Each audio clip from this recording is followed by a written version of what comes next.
When you think about India's economy, you really have to start with agriculture. I mean, it is the absolute backbone. It's this massive symphony of soil, sun, and water that literally sustains a nation. So, how on earth is it all organized?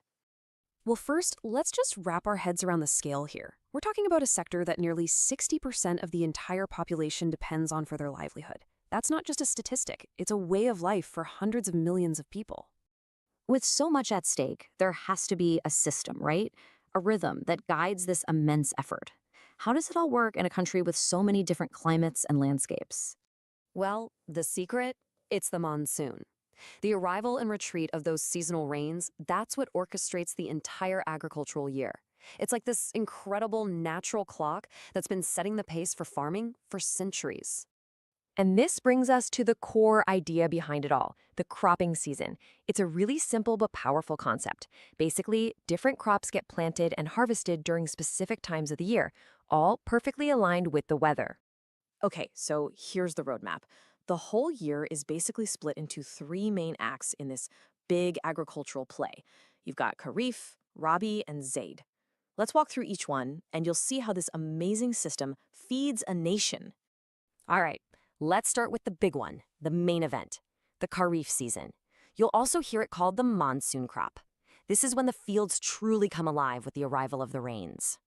You see, the timing is just everything. Sowing kicks off right when the monsoon starts, usually around June and July. Then the plants grow all through that wet season and are ready for harvest a few months later, in September and October. So, what's growing during Kharif? Well, these are the crops that just love water and heat. We're talking about huge staples like rice or paddy, which literally needs flooded fields to grow. But you also have other essentials like cotton, millets like jowar and bajra, maize, and soybean. They all just thrive in those hot, wet conditions of the Indian summer. Okay, so after the monsoon rains pull back, the weather cools down, and that sets the stage for our second major season, the Rabi, or the winter harvest. Now for the Rabi season, the whole cycle kind of flips. Farmers sow their crops in the cooler, drier months from about October to December.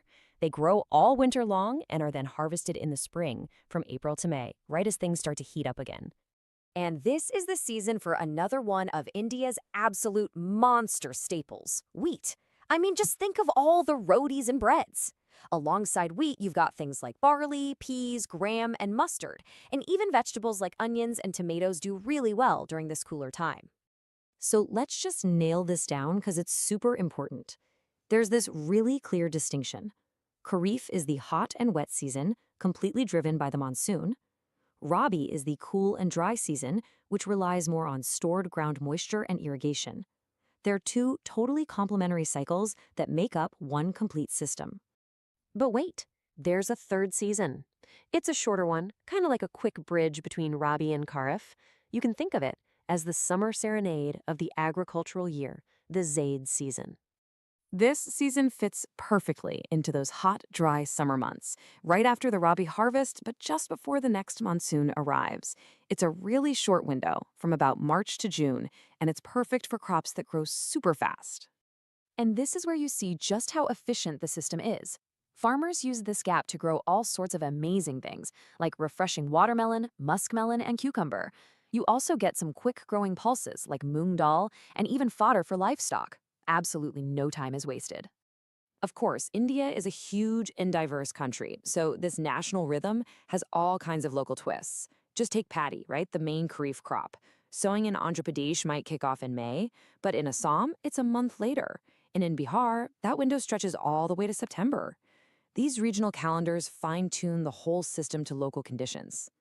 Now, this ancient rhythm is absolutely incredible, but today's farmers, they're facing a whole new set of challenges that go way beyond just watching the clouds.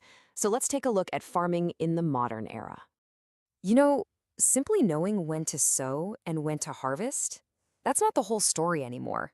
Modern farmers have to manage everything from the health of their soil to controlling pests, and that requires a completely new level of skill. For instance, just take pests and diseases. Every season brings its own threats. During the Rabi season, farmers are constantly on the lookout for stuff like rust in their wheat fields or aphids attacking their mustard crops. It's a constant battle.